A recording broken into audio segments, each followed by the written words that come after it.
Sindiwe Magona is one of South Africa's most respected writers and poets. But by the age of 23, she describes herself as having been a has-been. After a promising start as a teacher, she lost her job and was then left by her husband with 3 young children to feed. I've been through a lot in my life, some of it really hard. But I don't think I ever felt quite as desolate as the day I came to this bridge. It was not a well-thought-out plan, but I think this is the nearest I ever came to committing suicide. My mom had gone to the Eastern Cape to look after her dying father, and I was left with my siblings, my 3 kids, and my mom had left some money and food, of course, but after a while, everything just ran out. In the end, I don't know what came into my mind. I just prepared a meal that wasn't there. I lit the primer stove and put a pot on the primer stove and switched, pumped it hard. I went through all the motions, putting pepper and salt in, and there was nothing in that pot. Absolutely nothing except water. But it was a way of making the kids not bother me and making them feel they had to wait for something. And they fell asleep. There was nothing. Nothing.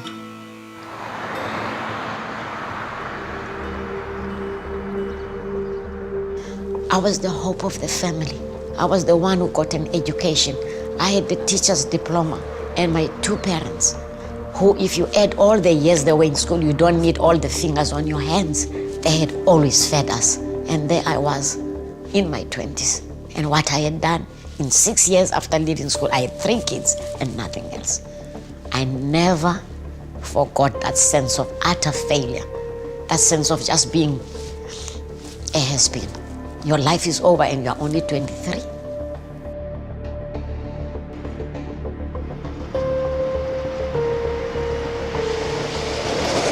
What was your mind saying as you stood here looking down at the trains? If you jump, you won't feel the pain. It will be the end of the pain.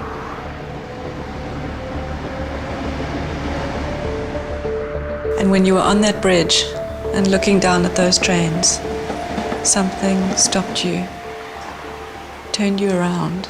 What happened? I think it's what is often called a moment of grace. When something, just a thought suddenly comes to you. We believe that's when your ancestors whisper to you. When the voice of the God within you is the strongest. It's a flash in the mind. Don't do this. Your children need you.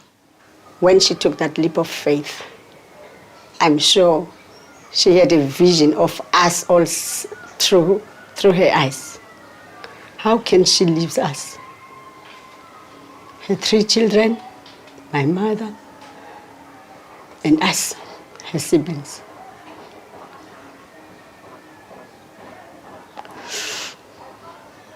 Because we're all dependent on her. She knew that.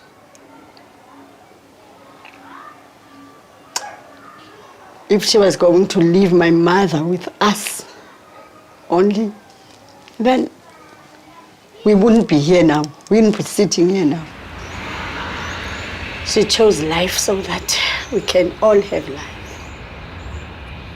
This bridge changed me. Standing here changed me. And I decided I could undo the harm, the damage, if I lived and worked through the problems and mended myself, mended my life, put it together again, and lived the dream I had growing up of being somebody, of being something, of helping my parents and my children. How do you feel now, age 69? Thank God. Thank God I chose to live. Yes, thank God.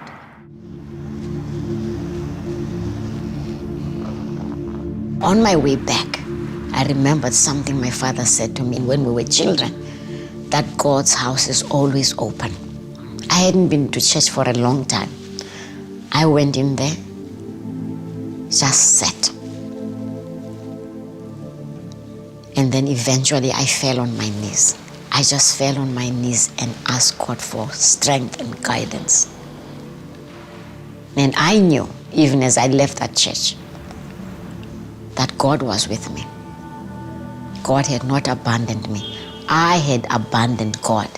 As Africans, we believe, and I was raised that way, that we are never alone. There are the ancestors surrounding you. And whether one believes in ancestors or not, the idea that you are the outcome of all that has happened before you, because your parents, they carry in the memory that is in the blood, we carry that ancestry with us. And therefore what we do on their behalf too, because they live through us. The only way out of the quagmire in which I had put myself was to find myself. I needed to go back to teaching, and I needed to find a way to go back to being a school teacher again. But you made a sacrifice. What was it?